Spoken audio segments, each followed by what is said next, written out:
आज की वीडियो में हम बात करेंगे नेपाल में स्थित पशुपतिनाथ मंदिर के बारे में। विश्व में दो पशुपतिनाथ मंदिर प्रसिद्ध है। एक नेपाल के काठमांडू में स्थित है और दूसरा भारत के मंदसौर में। दोनों ही मंदिर में मूर्तियां समान आकृति वाली है।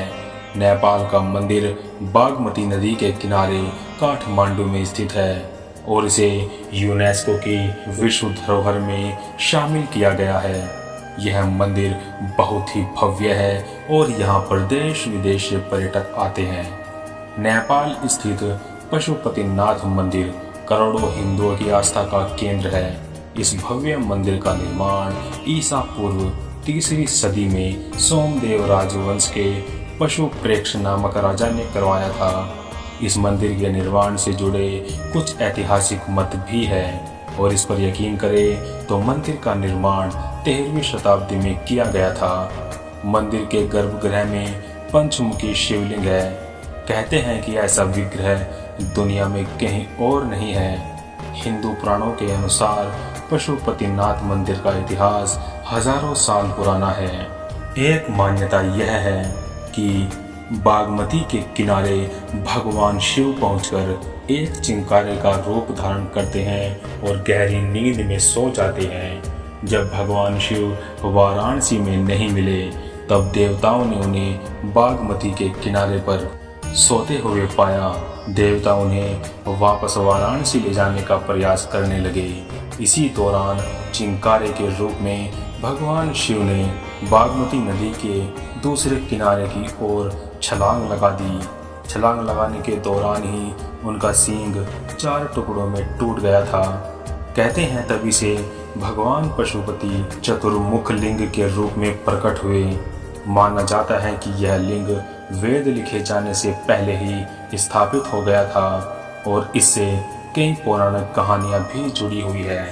इन्हीं में से एक कहानी है कि कुरुक्षेत्र की लड़ाई के बाद अपने ही भाइयों की हत्या करने की वजह से पांडव ने अपने भाइयों और सगे संबंधियों को मारा था। इसे गोत्रवध कहते हैं। उन्होंने अपने करने का पछतावा था और वे खुद को अपराधी महसूस कर रहे थे। खुद को इस दोष से मुक्त कराने के लिए वे शिव की खोज में निकल पड़ जाते थे। जो जघन्य कांड से उन्हें किया है इतनी आसानी से मुक्ति दे दी जाए, इसीलिए पांडवों को अपने पास देखकर और वहां से भागने की कोशिश करने लगे। लेकिन पांडवों को उनके भेद का पता चल गया और वे उनका पीछा करके उनको पकड़ने की कोशिश करने लग गए। इस भागा दौड़ी के दौरान शिव जमीन में लुप्त हो गए और जब वह पुनः अवतरित हुए तो उनके शरीर के टुकड़े अलग अलग जगहों पर बिखर गए।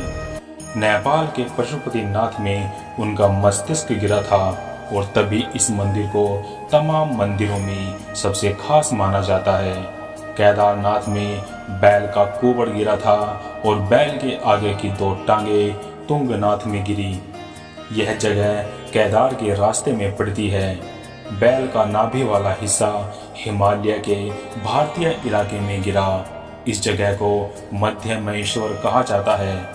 यह एक बहुत ही शक्तिशाली मणिपूरक लिंग है।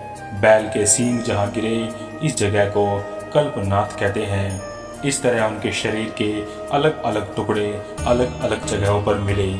उनके शरीर के टुकड़ों को इस तरह बिखरने का वर्णन कहीं न कहीं 7 चक्रों से जुड़ा हुआ है।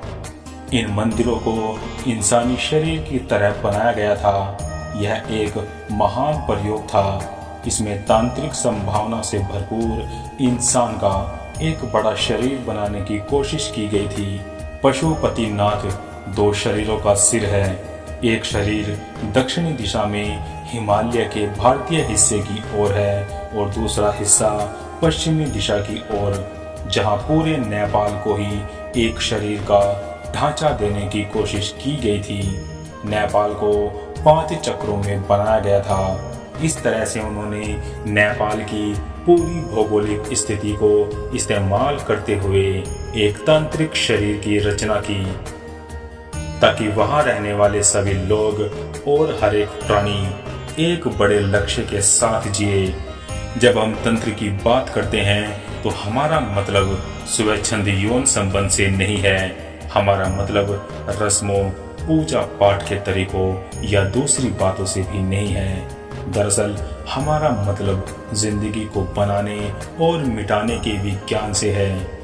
आप में से कुछ लोगों ने कुछ तांत्रिक तस्वीरें देखी होंगी जहां तंत्र मंत्र करने वाला अपना सिर काटकर उसे हाथ में लेकर चलते हैं।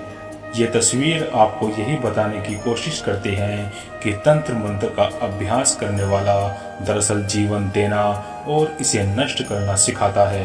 यह जीवन के एक रूप को दूसरा रूप दे सकता है। नेपाल के पशुपतिनाथ को कुछ मायनों में तमाम मंदिरों में सबसे प्रमुख माना जाता है।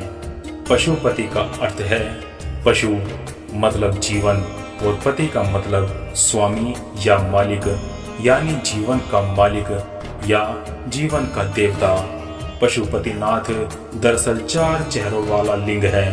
पूर्व दिशा की ओर वाले मुख को तत्पुरुष और पश्चिम की ओर वाले मुख को सदज्योत कहते हैं। उत्तर दिशा की ओर देख रहा मुख वामदेव है, तो दक्षिण दिशा वाले मुख को अघोरा कहते हैं।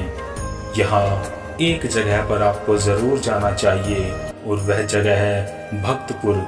यहाँ अवशेषों से आपको जानने को मिलेगा कि कभी पूर्वी संस्कृति कैसी होती थी।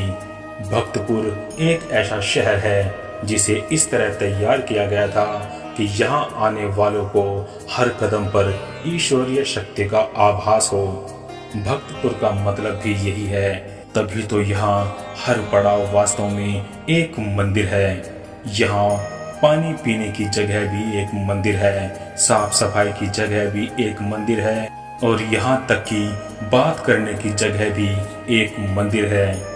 यानी जब हम भक्तपुर में जाते हैं तब हम वक्त के 1100 साल पुराने दौर में होते हैं। और सोचिए तब वक्त कैसा होता होगा जब महिलाएं सिर्फ लाल रंग के वस्त्रों में होती थी और पुरुष सफेद रंग पहना करते थे। लोग ईंटों के जिन मकानों में रहते थे वो आज भी खड़े हैं। यहाँ कई लोग आज भी उन्हीं घरों में रहते हैं जहाँ 1100 साल पहले उनके पूर्वज रहते थे। लेकिन आज भी यहाँ आने पर आपको एहसास होगा कि हजारों साल पहले के लोगों में कैसा जबरदस्त सौंदर्य बोध था।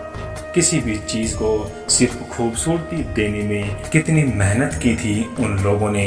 लेकिन आज कंक्रीट की आधुनिक इमारतें, बेहतरीन साइन बोर्ड, प्लास्टिक की बोतलें और प्लास्टिक के बने दूसरे सामानों का ढेर देखकर और भक्तपुर की पतली गलियों से शोर मचाते हुए धुआं उगलने वाले वाहनों को गुजरता देखकर तो लगता है कि हम पावन व पवित्र से भ्रष्ट व अपवित्र होते जा रहे हैं। महज भौतिक सुख सुविधाओं की ओर ध्यान न देकर आध्यात्मिकता और मानव चेतना को समर्पित करते हुए किसी देश को बनाने की कल्पना पूरे विश्व में अनूठी है।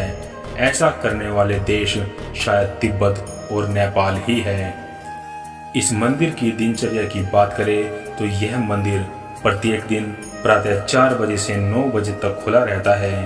केवल दोपहर के समय और शाम 5 बजे मंदिर के पट बंद कर दिए जाते हैं। मंदिर में जाने का सबसे उत्तम समय सुबह सुबह जल्दी और देर शाम का होता है। पूरे मंदिर परिसर का भ्रमण करने के लिए 90 से 120 मिनट का समय लगता है। पशुपतिनाथ मंदिर के संबंध में यह मान्यता है कि जो भी व्यक्ति इस स्थान के दर्शन करता है उसे किसी भी जन्म में फिर कभी पशु योनि प्राप्त नहीं होती।